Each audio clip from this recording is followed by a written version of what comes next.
Good afternoon, Caroline. As the Director General of the Independent Evaluation Group since 2011, you have led the IEG's work in strengthening institutional learning within the World Bank Group, notably through knowledge generated by evaluations.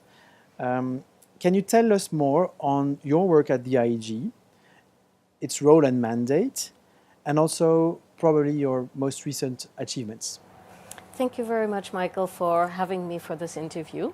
So the mandate of IEG is really to assess whether the World Bank Group is delivering the best services and the best results to its client countries. And I see very much IEG's role as helping the World Bank Group do better and better a job. They are a leading agency in many ways, but there are always ways to learn how to do things better. When I joined IEG, the focus was very much on accountability. Some people would say we're still very much focused on accountability, but we've invested heavily into promoting learning. This was in part a demand from the board, but also my own objective is that we don't do evaluation just to tick a box, but in order to see and influence change from evaluation.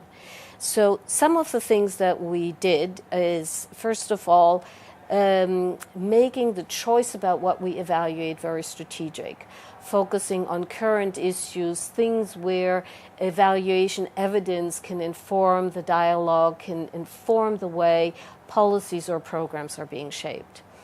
The second thing is how we conduct evaluations.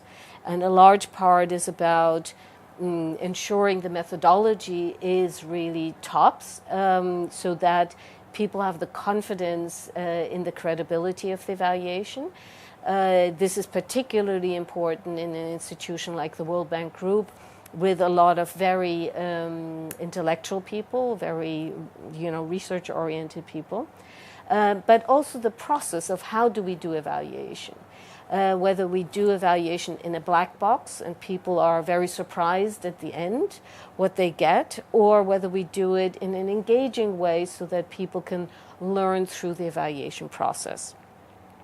And last but not least, and where IEG has been blessed with sufficient resources to do this, is how do you reach out with the evaluations and what do you do with the materials? Because in many offices where I've worked before, evaluations were done and then resources were used up, and sort of like thinking through who needs the information, when, how should it be packaged is something where we've done a lot of work. And that can take the form of infographics, sort of like bite-sizing information, producing videos like this one, or doing something that's more involved, having what we call learning engagements, where we take evaluations. It can be a bundle of evaluations or one particularly large evaluation, break it down for a specific user group that says,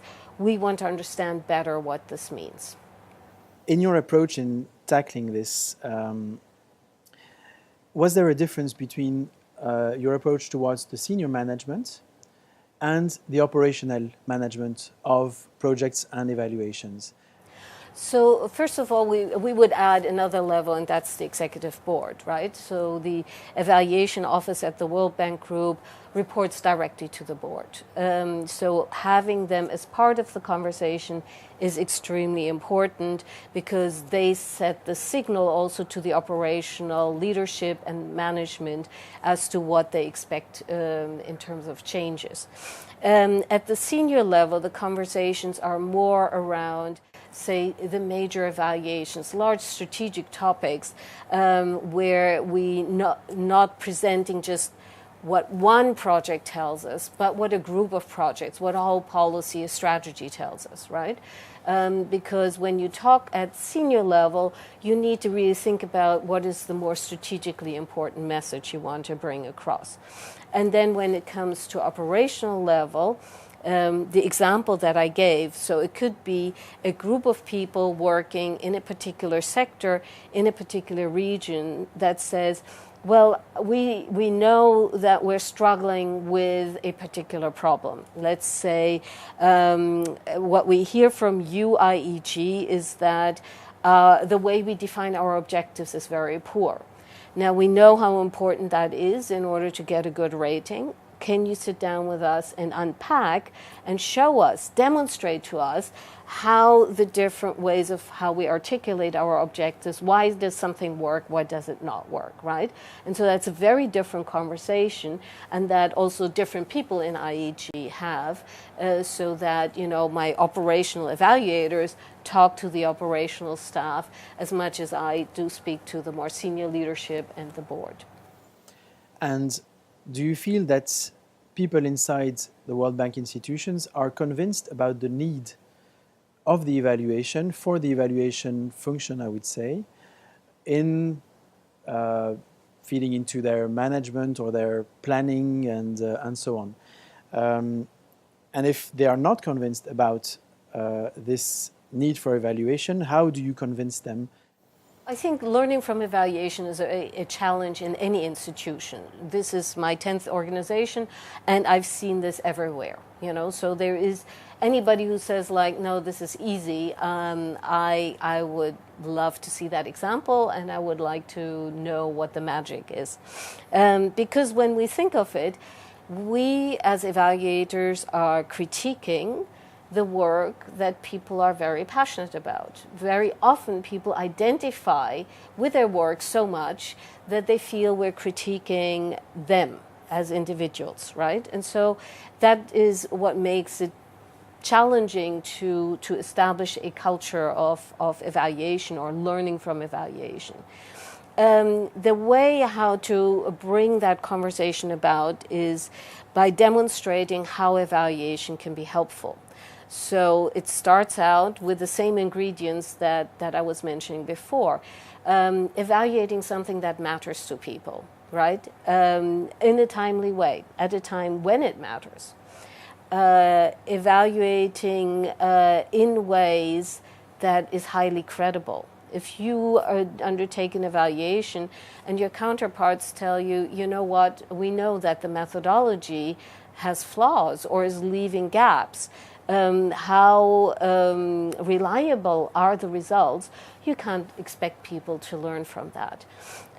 Doing evaluation in ways that are engaging versus, like, as some people have said, you know, like an inquisition. If you show up like the inquisitor, you're not creating an environment that promotes learning, right?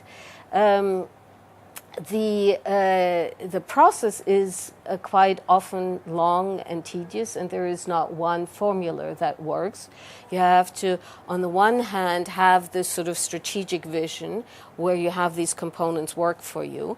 At the same time, you have to be very opportunistic and see where there are possibilities to influence individuals or situations where you can present something very useful.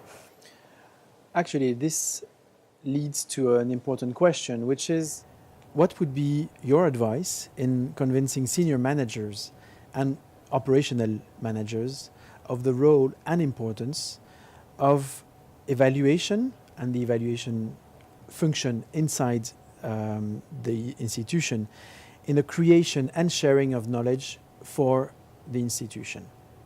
So I want to differentiate between self-evaluation and independent evaluation.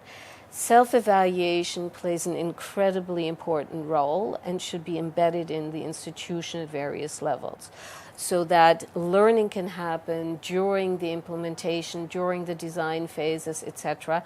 And there are shorter feedback loops so that course corrections are made when they're needed and as soon as they're needed. Independent evaluation, and I have worked many years in independent evaluation, has a somewhat different function. It is necessary because it can overcome blind spots. When you're in the middle of an operation, quite often you don't necessarily see what is not working. Sort of being too close to the action and knowing what you want to achieve and not necessarily hearing or seeing what is not working. But it is also an opportunity to look at things where in an institution the culture tells you that's a boat that you shouldn't rock. That is a critical question where you shouldn't go. When you have the independence, these are the areas that you try to unpack in order to help the institution actually learn and step up its game. And that's why it's very important to have that independence.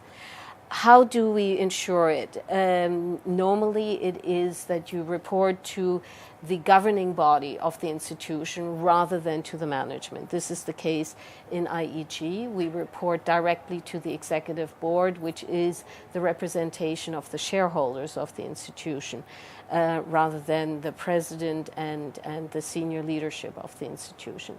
It is the board that approves our work program. It's the board that approves our budget, separately of the budget that the World Bank Group itself receives.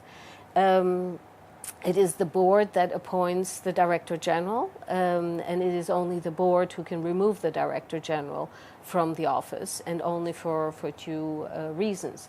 So, for example, if we issue an evaluation that the President is unhappy about or a Vice President is unhappy about, they understand that that is not going to lead to me being fired.